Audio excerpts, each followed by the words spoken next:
이제 외출하고 싶어지는 봄이 왔습니다. 나들이 하러 놀러 가고 싶어지죠? 그럴 때는 은평구의 숨은 보석을 찾아가 보는 건 어떨까요? 우리가 살고 있는 이곳, 은평구를 새롭게 다시 볼 수 있는 곳을 알고 계시나요? 은평구는 어떤 역사를 갖고 현재까지 왔을까요? 은평구의 역사와 멋있는 전망도 볼 수 있는 은평 역사 한옥 박물관과 과거 예술의 중심지였던 은평구를 새롭게 다시 만든 이호철 북 콘서트홀. 이 두 곳을 아직 모르신다면, 안 가보셨다면 좋습니다. 오늘 라디오를 듣다 보면 가보고 싶은 마음이 드실 겁니다. 두 곳의 매력을 오늘 같이 이야기해 보도록 할게요. 안녕하세요. 은평구 마을라디오 DJ를 맡은 라디오 크리에이터 DJ 줄리입니다. 오늘은 은평 역사 한옥 박물관의 표문송 관장님을 모셔봤는데요. 은평 역사 한옥 박물관을 총괄하시기도 하고 또 새롭게 생긴 이호철 북콘서트홀도 총괄하시는 분입니다. 안녕하세요, 관장님. 반갑습니다. 네, 반갑습니다. 우리 은평 역사 한옥 박물관을 소개해 주시면서 은평구의 숨은 보석이라고 말씀을 해 주셨는데 네. 숨은 보석 아닙니다. 아주 드러난 보석. 드러난 큰 보석이고요. 저는 그 보석에 비유를 하셨으니 세공사라고 할까요? 기존에 있던 그 멋진 보석을 더 아름답게, 더 빛나게, 더 가치를 키우고 있는 네. 이호철 북콘서트홀 그리고 은평 역사 한옥 박물관의 표문송 관장입니다. 반갑습니다. 네. 은평구의 깊은 역사를 현재까지 연결해주고 계신 분인데요. 먼저 은평 역사 한옥 박물관부터 이야기를 해볼게요. 저도 이전에 한옥마을에 놀러 갔을 때 여기를 가본 적이 있거든요. 굉장히 잘 만들어졌더라고요. 그래서 은평 역사를 볼 수 있고 또 한옥 전시실도 있었는데 아이들이 쉽게 참여할 수 있도록 체험 전시도 있었고 정말 가족끼리 오기도 참 좋은 곳이더라고요. 네, 이름이 좀 독특하죠. 은평 역사 한옥 박물관. 박물관. 네. 그러니까 이름 속에 저희 박물관의 성격이 그대로 드러나는데요. 네. 첫 번째는 은평 역사. 그래서 저희가 특히 그 은평 뉴타운을 개발을 하면서 이곳에서 그 한 5,000기의 무덤이 발굴이 되고 한 9,000여 점의 유물들이 발굴이 돼서 네.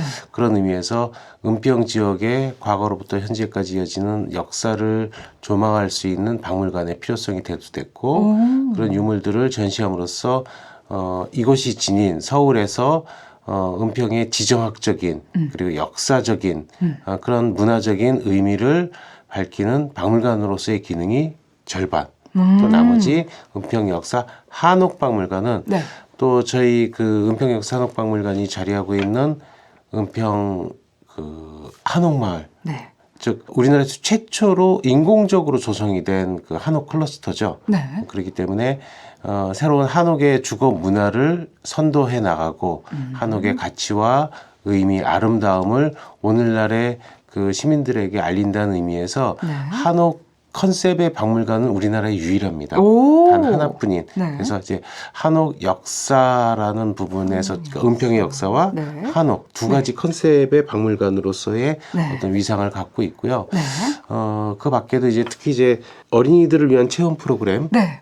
사실 이제 어린뿐만 아니라 전 연령층, 각 생애 주기에 맞는 다양한 체험 프로그램들이 진행이 되고 있습니다. 그래서 네. 특히 올해는 저희가 향후 저희 박물관을 보다 한옥으로 좀 집중시켜서 네.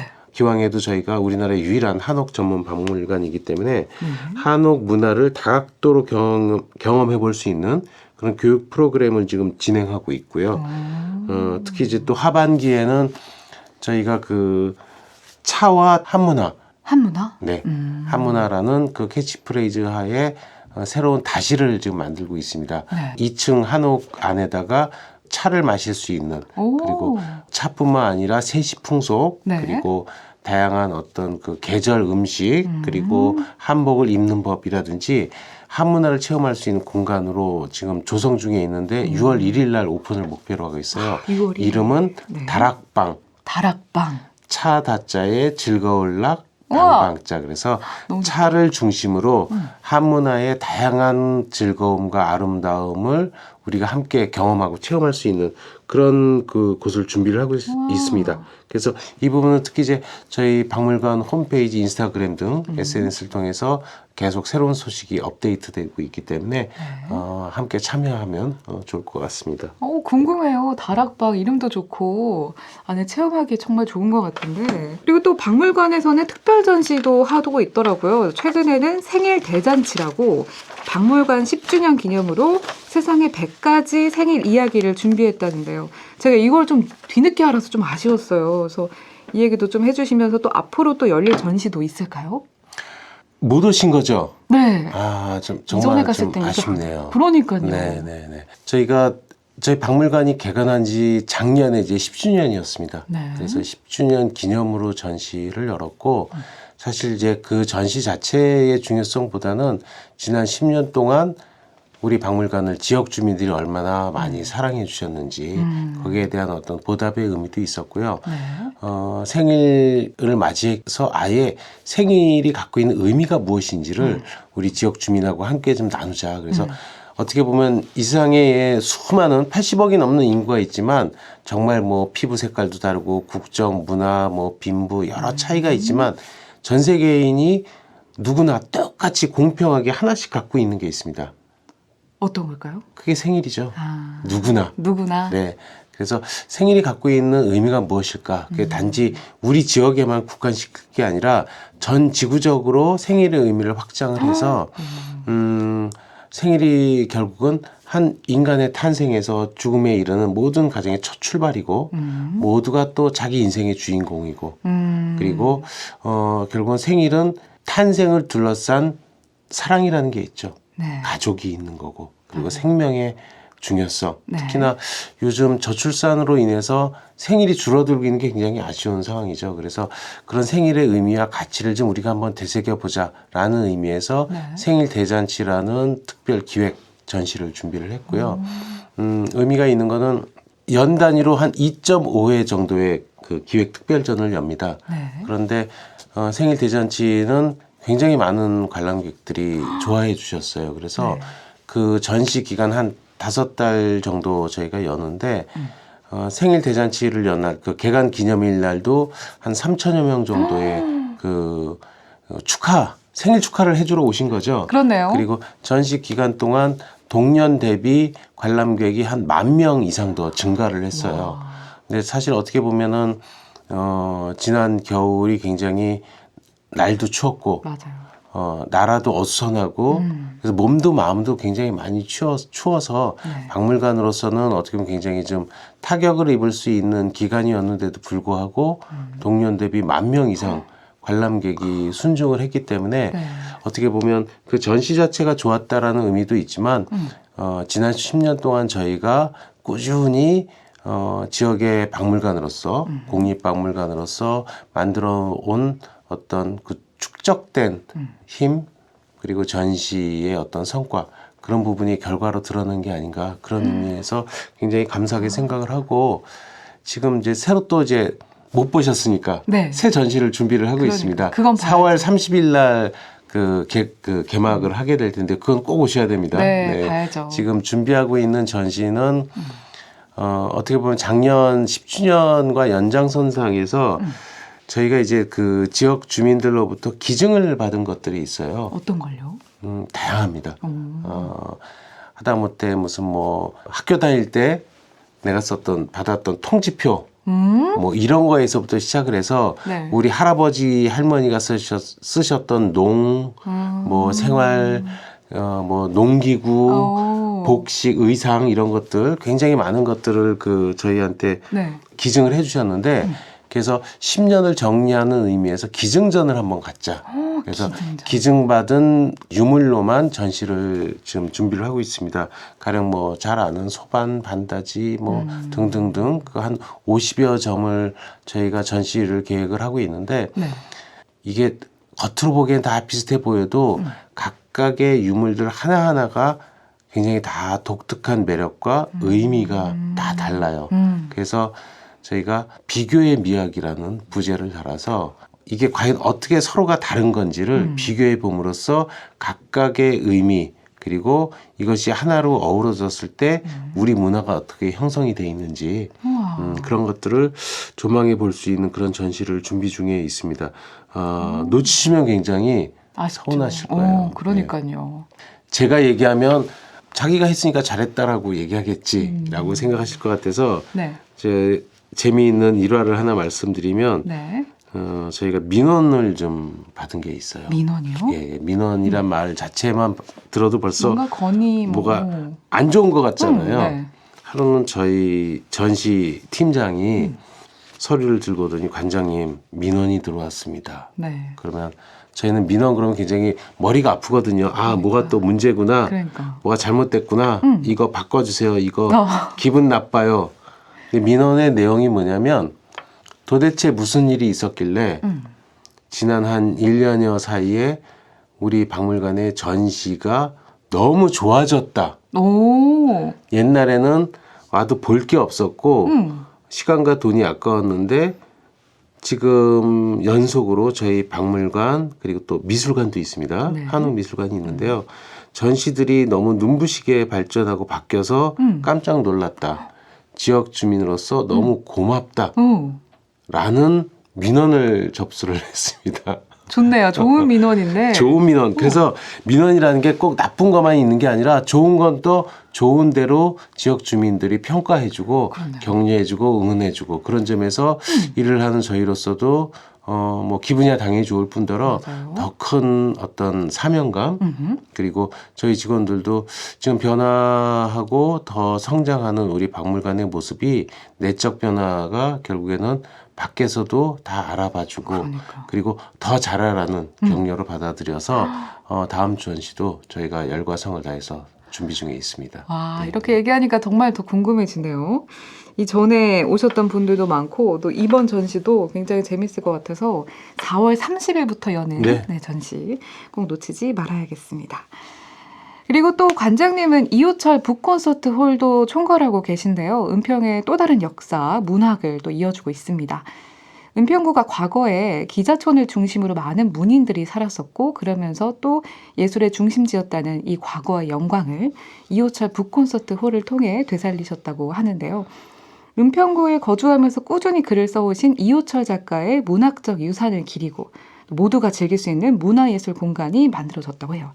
여기가 작년 24년 11월부터 열렸어요. 11월 30일. 11월 30일 거의 연말에 열렸는데 이곳을 만들기까지 꽤 오랜 시간이 걸렸다는 이야기가 있는데요. 네. 우선은 왜 이호철 북콘서트홀 이제 기능과 성격은 문학관인데 왜 이곳에 지어야만 하는가? 이호철 선생님은 1970년대를 특히 이제 가장 그 전성기로 여기고 있는데 분단 문학의 효시라고 평가를 합니다. 네. 새로운 장르를 개척을 하신 거죠. 본인 스스로가 이산가족이죠. 이제 그 6.25 동란 때 원산에서 피난을 와서 1968년부터 불광동에 정착을 하셔서 돌아가시기까지 50여 년 동안을 이곳에 사셨습니다. 네. 그리고 단지 이곳에 거주했다가 아니라 이호철 선생님의 그 위대한 분단 문학을 모두 이곳에서 써냈고 그리고 자유, 정의를 위해서 싸우셨고 바로 그런 점 때문에 우리 은평구에 지금 이제 건립 중에 있는데 국립한국문학관도 네. 지금 이제 건립 중인데 그 유치위원장도 하셨고 그래서 선생님이 우리 지역을 위해 헌신하신 기여하신 그런 문학적인 업적을 기리는 의미에서 세운 문학관입니다. 네. 그런데 이제 그 부지 선정부터 이곳을 어떤 형식으로 조성을 할까 하는 부분에 걸쳐서 거의 한 10년 가까이 계획이 몇 번씩 바뀌었습니다. 네. 바뀌다가 결국은 작년 11월 30일 날 저희가 개관을 하게 됐고 기존에 우리나라 문학관이 한 300개 정도가 있는데 네. 299개의 공통점은 단독 건물을 갖고 있습니다. 그런데 이호철 북콘서트홀은 청년주택, 불광동, 대주동에 있는 네. 청년주택 생활공간 내부에 들어와 있습니다. 그러니까 단독 건물이 아닌 거죠.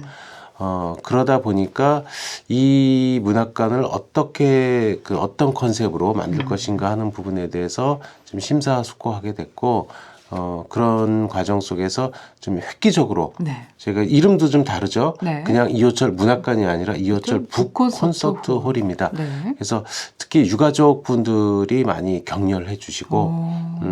어떻게 보면 과거의 전형적인 문학관이 너무 어떤 전형성에 이제 매몰되다 보니까 요즘의 독자들로부터 외면당하는 현실, 맞아요. 그게 사실인데 네. 그걸 좀 탈피해보자. 그래서 좀 새로운 개념. 그러면서도 그 이호철 선생님이 가진 모든 것을 다 저희한테 내주셨어요. 한 네.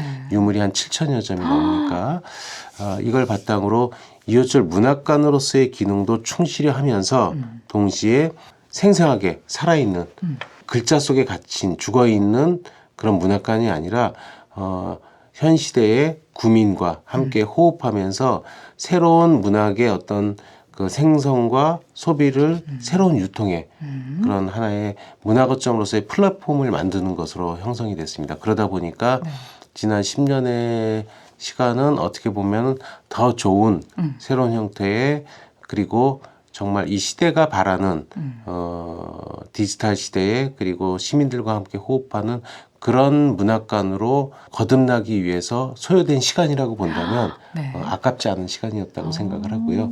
그런 의미에서 새롭게 지금 저희가 이제 문 연 지 4개월 정도 됐는데 네. 열심히 지금 운영을 하고 있습니다. 굉장히 독특하고 또 이야기도 있고요. 그래서 여기가 이제 시민들에게 열린 문화 공간인데 매주 토요일마다 시인, 소설가, 평론가들을 초청해 또 강연을 열고 있어요. 걸출한 인사들을 매주 초청하는데 지금 시민들의 참여와 반응은 현재 어떤가요? 뜨겁습니다. 제가 지난주에 네. KBS 라디오 방송에도 초대를 받아서 1시간 정도 녹음 방송을 하고 왔는데 네. 그 주제가 이호철 북콘서트홀과 문해북흥의 성공 비결이었어요. 벌써 이제 성공이란 말씀을 네. 방송국에서 쓸 정도로 반응이 굉장히 뜨겁습니다. 그래서 성공까지는 아직 좀 섣부른 판단인 것 같고 다만 성과가 있다라고 이제 말씀을 드렸는데 과거 이것이 아까 우리 진행자께서도 말씀하셨지만 문학의 거리였어요. 기자촌을 중심으로 문학이 굉장히 그 당대에 정말 쟁쟁한 문인들이 많이 살았고 그런 점이 다 인정이 됐기 때문에 국립한국문학관도 유치가 됐는데 다만 이제 시대가 변하고 그러다 보니까 요즘 어떻게 보면 문화가 한쪽으로 좀 치우친 쏠림 현상이 좀 있습니다. 네. 너무 강남 위주로 그러다 보니까 한때 이 문화의 중심지였던 이곳이 네. 지금은 어떻게 보면 좀 문화의 소외 지역으로 그래서 이 서울 서북부 지역을 좀 새로 문화로 한번 다시 끌어올리자. 그래서 문해부흥이라는 의미를 담았습니다. 그래서 르네상스죠. 과거의 영광을 문화와 예술의 어떤 그 사랑과 중심지를 다시 이곳을 만들자라는 의미로 문해부흥에서 착안을 한 프로그램을 문해북흥이란 북흥. 예. 문예 북흥. 발음이 비슷하죠. 네. 네. 북에다가 이제 방점을 둔 거는 책을 통해서 문해부흥을 일으키자라고 좋네요. 해서 프로그램을 11월 31일 날 저희가 개관을 했는데 개관일서부터 시작을 해서 매주 토요일 오후 2시에 연속 1년 내내 52주 거대 프로젝트입니다. 네. 사실 이런 규모의 연속 강연은 서럽죠. 박물관, 문학관 그리고 아마 방송국에서조차도 유래를 찾기 어려운 프로그램인 것 같고요. 그러니까요. 이게 단지 매주 1년 내내 52주 연속한다 뿐만 아니라 저희가 초대하는 강사, 강연자들이 정말 당대 최고의 분들을 다 모시고 있습니다. 네. 그래서 문학으로만 국한시키지 않고 문학, 음악, 미술, 역사, 철학, 건축, 미술, 사진, 영화, 한문화, 크리에이티브 등등 한 10개 분야의 전방위적인 모든 예술 장르를 다 아우를 수 있는 그런 프로그램으로 진행하고 있는데 가령 첫 회서부터 지금 이제 16회까지 진행을 했습니다. 4달 됐으니까 4,4,16, 16번 지금을 하고 있죠. 그래서 가령 현경 소설가, 그리고 시인 황지우 선생님, 음악평론가 강원 선생, 그리고 컬럼니스트 윤광준 선생, 그 다음에 안도현 시인, 정호승 시인, 천양희 시인, 김희정 소설가, 그리고 KBS 1FM의 음악 그 방송 진행자인 정만섭 선생, 배일동 명창 등등 우리 시대를 대표하는 예술가들을 모두 매주 초대하고 있습니다. 뭐 유홍준 전 문화재청장도 모셨고요. 그러다 보니까 이런 급의 메머드급의 그 강연자들을 매주 모시는 것 자체가 정말 유례없는 일이고, 그러니까요. 이 반응이 뜨겁다라고 아까 말씀드린 거는 네. 여러 면에서 좀 뜨거운 것 같아요. 뭐냐면 일단 지역 주민들이 너무 좋아하세요. 너무 좋아하시고 인근 지역 은평구 아닌 서울 각 구에서도 찾아오시고 지방에서도 찾아오시고 특히 제가 굉장히 의미 있게 생각하는 거는 가령 저희가 10번 기준으로 지금 개근하시는 분들 계세요. 한 번도 안 빠지시고 오신 분이 있는가 하면 딱 한 번 빠졌는데 10번 중에 9번 오신 분한테 저희가 인터뷰를 해봤더니 네. 그분이 이제 은평구 주민인데 그 전에는 이게 만들어지기 전에는 본인이 어떤 문화적인 욕구를 해소할 데가 없어서 주로 용산, 종로 이런 데에 놀러 갔었는데 이제는 거기 갈 필요가 없어졌다. 여기만 와도 매주 놀라운 강연이 맞아요. 펼쳐지기 때문에 이제는 이곳이 내 삶의 중심일 뿐더러 문화의 중심지다라고 말씀해 준 게 제가 느낀 하나의 보람이고 맞아요. 지역 주민들이 사랑해 주시고 또 이곳에 오신 강연자 선생님들도 굉장히 좋아하세요. 일단 저희가 일반적인 문학관의 형태에서 탈피했다고 했는데 이곳을 찾아오시는 분들도 문 열고 들어서는 순간 깜짝 놀라세요. 이렇게 멋지게 만들다니. 너무 세련된데 그리고 압도적인 어떤 놀라움이 있다. 그래서 이곳을 찾은 문인들, 예술가들이 주변에다 이렇게 전파를 해주세요. 좋다. 저희 이렇게 해가지고. 홍보 요원이 되셔갖고 야 거기 가봐라. 너도 거기 가서 한번 해봐라. 그래서 요즘은 이 강연자들 섭외하는 게 가장 어려운 일이었는데 네. 역제안도 들어오고 있습니다. 저 할 수 있게 해주세요. 오. 그래서 저희가 보고 저희랑 결이 하시죠. 비슷하고 가는 방향이 비슷하니까 합시다도 있지만 네. 정중하게 거절을 네. 하면서 대신 이곳은 저희 프로그램만 운영되는 게 아니라 대관으로도 그래서 언제든 이곳에서 이용을 하시라고 제가 또 그렇게 유도를 하고 있습니다. 대관료도 굉장히 저렴하고요. 그러니까 형식적으로 받고 그래서 대관 프로그램도 있고 또 평상시에 이런 프로그램이 없을 때는 주민들 누구나 이곳에 와서 편안하게 음악도 듣고 책도 읽고 영화도 보고 그럴 수 있는 정말 아주 여가의 공간이고 그렇게 해서 지역 주민들로부터 사랑받는 그 힘으로 더 멋진 이웃을 북커스호텔로 지금 나아가고 있는 중입니다. 네. 와, 궁금하고 또 기대가 돼요. 그리고 또 아까 얘기하셨을 때 이렇게 막 제안도 왔을 때 또 결이 맞으면 하는데 또 안 맞으면 이렇게 하지만 저는 또 궁금하거든요. 이 강연하시는 분들 초청하시는 그런 선정 기준도 혹시 있을까요? 같은 결이라는 게. 가장 큰 선정 기준은 이제 선정 위원이 한 명 있거든요. 네, 접니다. 지금 이제 위원. 100% 제가 다 직접 다 섭외를 하고 있는데 네. 제가 뭐 대단해서가 아니라 두 가지 관점에서 지금 이제 이 강연자를 섭외하고 있는데 첫 번째는 각 해당 예술 장르 분야에 우리 시대의 대가, 오늘의 고전 일할 수 있는 분들을 좀 모셔보자. 그러다 보니까 이분들 섭외를 제가 예의와 성의를 다해서 진심을 다해서 이렇게 컨택하고 설득하고 하려다 보니까 직접 할 수밖에 없는 네. 그래서 우리 시대의 고전이라는 측면이 하나 또 하나는 우리 시대의 젊은 예술가를 발굴을 하자 이 두 가지 발굴. 기준으로 해서 지금 섭외 중에 있고요. 네. 상반기는 이미 그 작년 연말에 라인업을 다 짜놔서 네. 지금 이제 하반기를 이제 준비하고 있고요.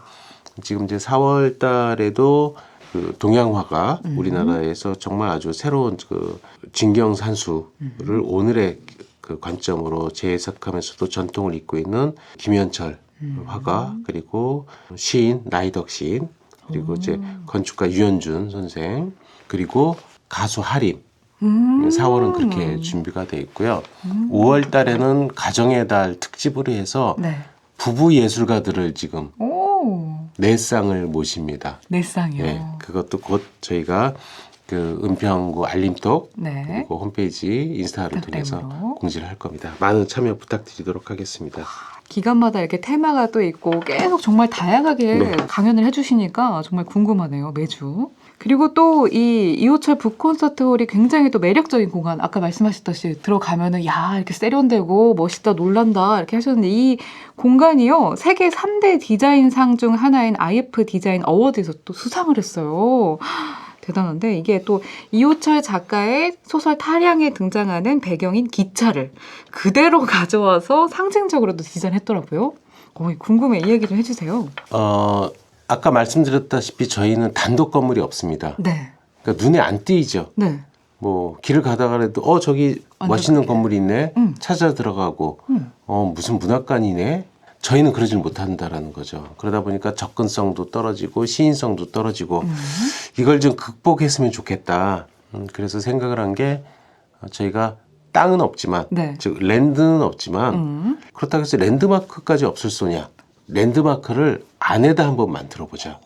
그래서 생각한 게 화차입니다. 화물열차, 기차죠. 실제 기차가 그 실내 건물 안에 들어가 있습니다. 네. 무게가 한 11톤 정도 되니까 어마어마한 무게죠. 이거를 들여왔는데 네. 그래서 이제 누구라도 보면은 그 압도적인 스케일감에 깜짝 놀라죠. 네. 도대체 이게 어떻게 가능한 거지? 그러게요. 그리고 이것이 왜 있는 거냐? 문제는 단지 그게 어떤 시각적인 쇼크뿐만이 아니라 의미가 좀 있습니다. 그러니까 이호철 선생님이 1955년에 소설가로 등단을 하셨어요. 네. 첫 소설의 제목이 타량입니다. 네. 타량은 실량하고 결과는 같지만 과정이 좀 달라요.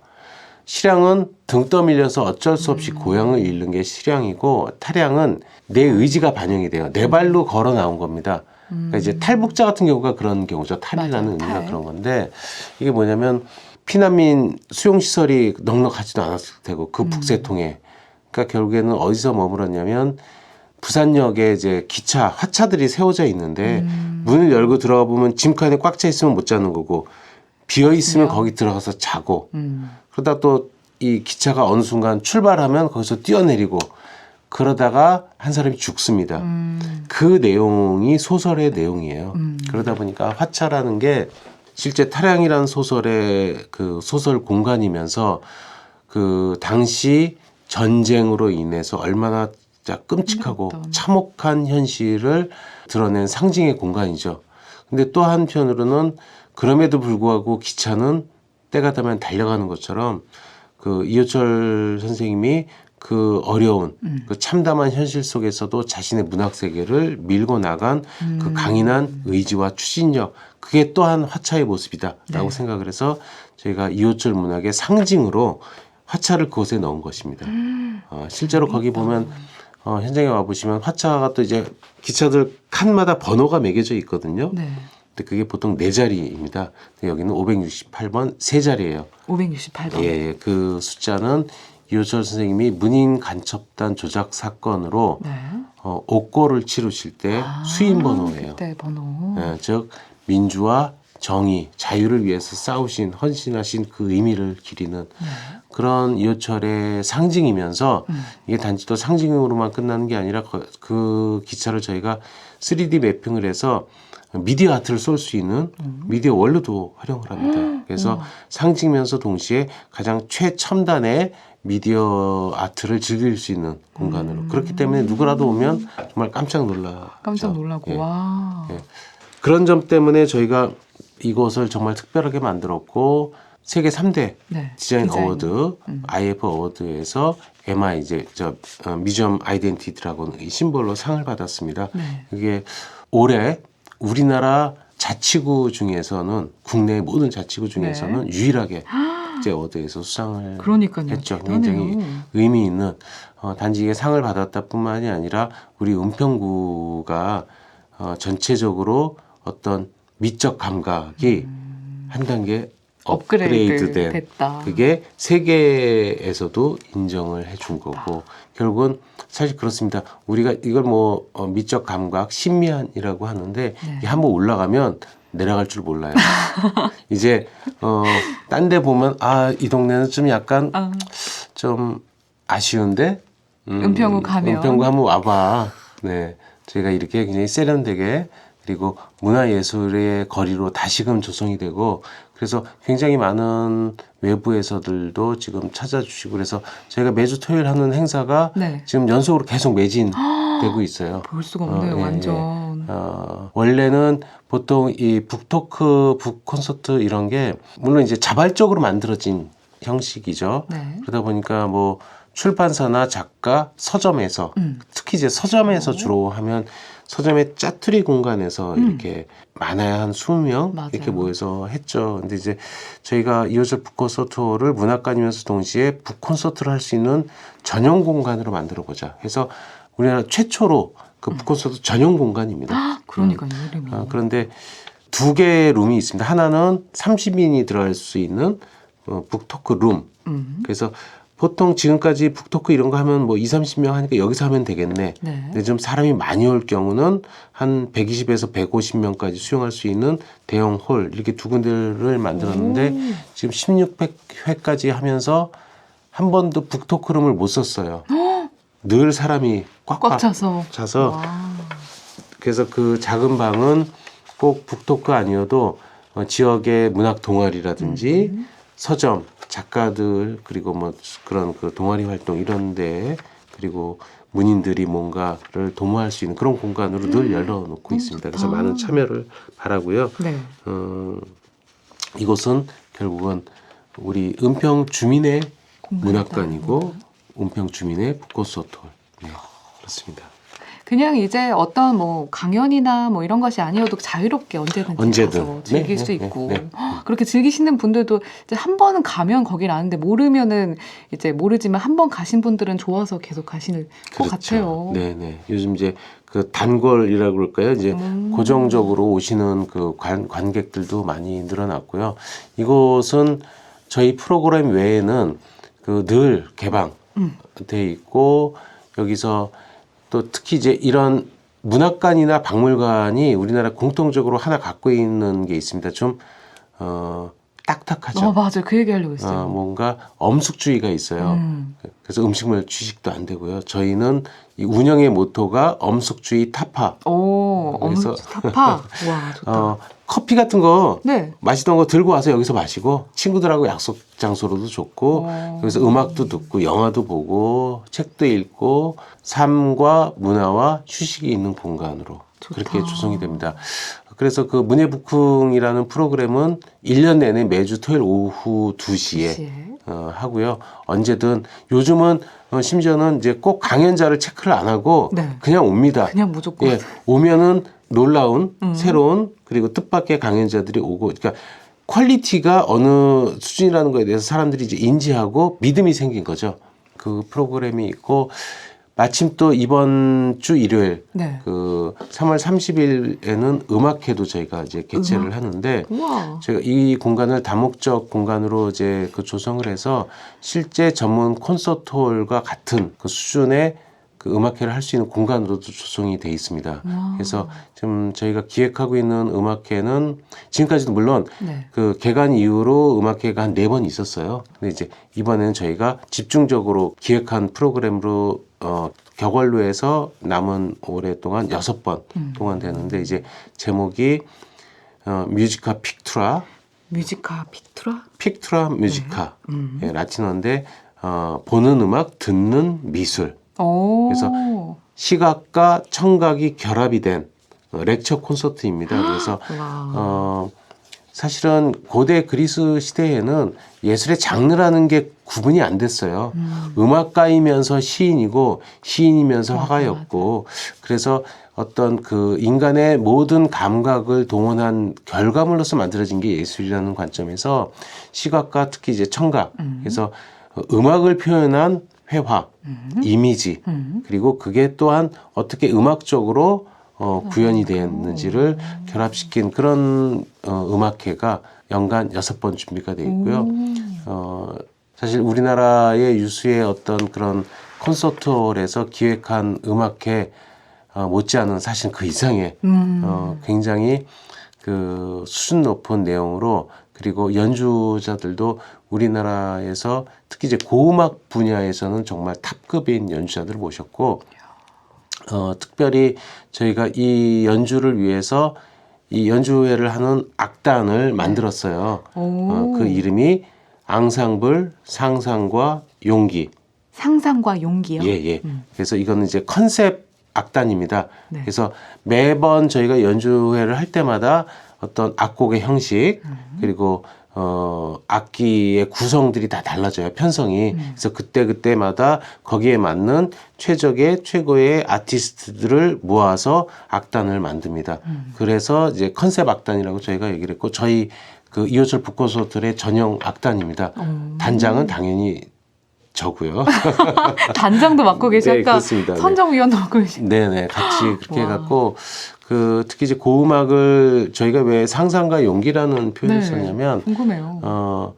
고음악이 예를 들면 이렇습니다. 우리나라에 뭐 옛날에 뭐 우룹, 뭐 왕산악 이런 거 음악 들어보신 적 있어요? 아니요. 과거에 우리나라에 뭐 3대 뭐 악성이 있다 하지만 너무 옛날 음악들은 기록도 우리나라 이제 특히 이제 기록도 안 남아 있고 네. 근데 서양 음악도 비슷해요. 한 그 17세기, 16세기 이전의 음악들은 문헌으로만 약간 남아 있고 이미지 뭐 이런 거로만 남아 있지 악보가 유실되거나 악기도 사라지고 연주법도 다르고 그러다 보니까 옛날 음악을 복원한다는 것은 결국 뭐냐면 많은 상상력이 필요해요. 이러지 않았을까? 이게 이런 의미가 아닐까? 그래서 특히 이제 고음악 같은 경우에는 그 음악가들이 연주자이면서 동시에 다 학자입니다. 그렇네요. 다 연구를 통해서 상상을 하고 이럴 거야 라고 해서 과거의 연주 방법, 악기도 복원하고 그러다 보면 이걸 이제 발표를 할 텐데 그 발표의 시점에 부딪히는 한 가지 그 고민이 있죠. 이게 혹시 틀리면 어떡하지? 그럴 것 같아요. 그래서 필요한 게 용기입니다. 그게 과거의 것을 오늘로 되살리고 그리고 그것을 하나의 문화로서 형성시키기 위해서는 필요한 게 바로 상상과 용기인 거죠. 그래서 그 악단의 이름도 제가 앙상블 상상과 용기라고 잡았고요. 그 앙상블은 특히나 이호철 선생님이 추구하는 문학 자체가 이제 분단 문학인데 분단을 어떻게 하면 우리가 극복을 할 것인가 앙상블이죠. 화합이죠. 예, 그런 의미에서 이름도 앙상블 상상과 용기라고 잡았고 그 상상과 용기는 또한 단지 그 저희 음악회의 악단뿐만이 아니라 과거 문화의 중심지였던 이곳을 다시금 오늘의 서울 서북부의 문화 거점으로 만들기 위해서는 지금 우리 박물관 직원들, 문학관 직원들 동시에 구민들에게도 더 많은 상상이 필요한 거고 저희가 상상을 또 결과물들을 안겨드리고 이것을 또 보고 즐기고 용기를 갖고 다가갈 수 있는 상호작용들이 이루어진다면 우리 은평구가 정말 21세기 서울 그리고 대한민국의 가장 큰 새로운 떠오르는 문화의 거점, 중심지가 될 수 있지 않을까. 그래서 저희는 지금 운동을 한다고 생각을 해요. 문화운동인 거죠. 문화운동. 네, 그렇네요. 네. 야, 정말 아까부터 그 관장님이 뭐 다락방부터 이제 짓는 이름 얘기해서 와 기막혀요. 정말 의미도 좋고. 제가 원래 카피라이터 출신입니다. 그래서 그렇구나. 상상과 연기도 그렇고 네. 그 모든 의미가 그 안에 이렇게 함축되어 있네요. 야, 정말 오늘 관장님 이야기를 들으니까 여러분도 은평 역사 한옥 박물관 그리고 이호철 북콘서트 많은 관심이 생길 것 같아요. 저 또한 그렇고요. 관장님이 또 마지막으로 은평 구민들이 알았으면 하는 그런 이야기가 또 있을까요? 사실은 은평 역사 한옥 박물관이 이제 은평구 구립 네. 국립박물관이죠. 네. 우리나라의 그 특히 이제 서울의 구립박물관이 그렇게 모든 구마다 다 있는 게 아니에요. 어떻게 보면 은평 구민으로에게는 축복받은 일일 수도 맞아요. 있는데 사실은 뭐 예수도 자기 동네에서 대접 못 받는다 그러잖아요. 그런 것처럼 너무 가까이 있기 때문에 네. 잘 모를 수도 있어요. 맞아요. 사실은 제가 2023년 9월 18일 날 은평 역사한옥 박물관 관장으로 부임을 했는데 저는 이제 거주지는 은평구 바뀌니까 네. 제가 일부러 첫 출근하는 날 구파발역에서 택시를 탔어요. 택시요? 일부러. 일부러. 차를 안 갖고 오고 택시를 타서 은평 역사한옥 박물관 가주세요 했는데 택시 기사님이 거기가 어디예요? 그래서 제가 은평 한옥마을 아시죠? 거기 네. 하나고등학교 앞에 맞아. 건너편이요. 그때 거기. 그러면 아는. 그러니까 사실 의외로 너무 가깝기 때문에 잘 모를 수도 있어요. 맞아요. 그래서 많이 이것을 좀 찾아주시고 어떻게 보면 그 전까지 뭐 못했다가 아니라 더 좋아지고 있고 아까 그 민원 얘기처럼 예. 놀랍게 발전하고 성장하고 있고 그리고 이호철 붓고서톨도 새로 생겨서 더 많은 문화적인 어떤 그 향유의 기회가 제공이 되고 있기 때문에 이것을 잘 몰랐던 거는 저희 탓이겠죠. 저희가 부족했다면 이제 좀 과거와 달리 저희가 한 단계 성장한 모습을 같이 좀 즐기셨으면 좋겠고 그런 점에서 저희 박물관이 부속 시설이 6개가 있어요. 6개요? 예. 메인 박물관 외에도 6개 중에 이호철 붓고서톨도 또. 6개 중에 하나고요. 네. 그다음에 한옥 미술관이 있습니다. 미술관. 삼각산 금암미술관. 네. 그리고 원래 세이서 문학관이라는 문학관이 있었는데 이 문학관이 아까 말씀드린 다락방으로 차와 한문화를 누릴 수 있는 다락방으로 변신을 하게 되고요. 그리고 어떤 그 다양한 교육 프로그램이 펼쳐지는 어울림터 그리고 너나들이 센터라고 해서 관광 안내소와 뮤지엄 굿즈 그 문화상품점이 있습니다. 이게 전부 한옥 마을에 다 같이 있어요. 다 한옥으로 이루어져 있기 때문에 한옥 고유의 아름다움도 감상하면서 네. 각 시설들이 갖고 있는 독특한 특성도 즐길 수 있고요. 그리고 6번째는 금성당. 예.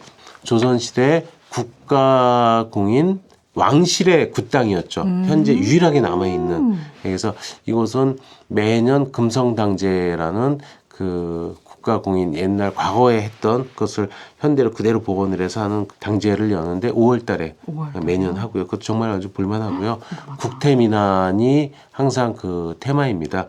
그래서 특히나 지금 상황에서 우리 모든 국민뿐만이 아니라 국민들이 이 나라가 보다 좀 안정되고 평화로운 그런 것이 되길 바라는 그런 마음을 담은 구슬도 하게 될 건데 그것도 볼만할 겁니다. 궁금해요. 네. 그리고 아까 말씀드린 그 너아드리 센터에는 작년 5월에 뮤지엄샵을 새로 또 오픈을 했습니다.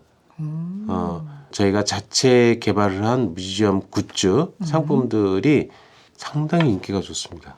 정말 저희가 공들여서 잘 만들었는데 제가 이런 말 해도 되나요? 네. 구의원이 네. 칭찬을 다 하셨어요. 오. 대부분 그런 관에서 나온 선물들은 그냥. 뭐 줘도 안 갖는다 이랬는데 이거는 오히려 친구들이 야 이거 너무 멋있다 하고 뺏어가서 그 은평구 이미지가 너무 세련되게 상승됐다고 고맙다고 격려의 말씀 주실 정도로 그래서 아주 저희가 다양하고 한문화 그리고 우리 지역의 특성을 살린 실제로 은평 지역 주민 대상의 공모전을 통해서 상품도 저희가 개발도 했고요. 그래서 지역 경제 활성화라든지 소상공인 사회적 기업을 돕고 홍보하고 판매도 열어가는 그런 다양한 활동도 같이 겸하고 있습니다. 그래서 딴 곳이 아닌 네. 바로 은평 주민이라면 이곳에 네. 와서 무조건. 구경도 하고 뭐 마음에 드시는 굿즈도 구입하시고 보다 또 미에 대한 감각도 우와. 한 단계 업그레이드되고 그랬으면 좋겠습니다. 네. 관장님이 좀 미적 감각이랑 뭐 여러 예술 쪽에 탁월하시네요. 네, 좋습니다. 이제 날이 좋아지며 은평 한옥마을에 방문하고 놀러 가시는 분들도 많을 텐데요. 은평 역사 한옥 박물관도 꼭 같이 가보시고요. 불광역과 연신내역 사이에 새로 생긴 이호철 붓콘서트 홀에서도 전시 구경하고 강연도 즐기시면 좋을 것 같습니다. 오늘 나와주신 표면성 관장님 감사합니다. 나오시니 어떠셨나요? 네, 초대해 주셔서 감사하고요. 네. 제가 여기 좀 섭섭한데요. 네. 여기 제가 온 지 1년 반 됐는데 처음 불러주셨어요. 그래서? 제가 바람이 있다면 뭐 고정적으로 네, 까지는 아니어도 주기적으로 불러주시면 저희 박물관 네. 전시, 교육 프로그램 그리고 이호철 붓콘서트의 강연 프로그램 그리고 저희가 또 새로운 프로그램도 계속 지금 개발을 추진 중에 있기 때문에 네. 늘 새로운 소식이 가득합니다. 그거 전할 수 있는 뭐 새로운 이제 통로가 생겼다고 생각이 되고요. 자주 불러주십시오. 네, 좋아요. 안 그래도 오늘 이야기가 참 더 많을 텐데 못 듣는 점도 있으니까 다음에 또 기회 되면 많이 또 들려주세요. 좋습니다. 그럼 저는 다음 라디오에 또 좋은 정보를 갖고 돌아오도록 하겠습니다. 우리 다음에 또 만나요. 또 만나요. 네.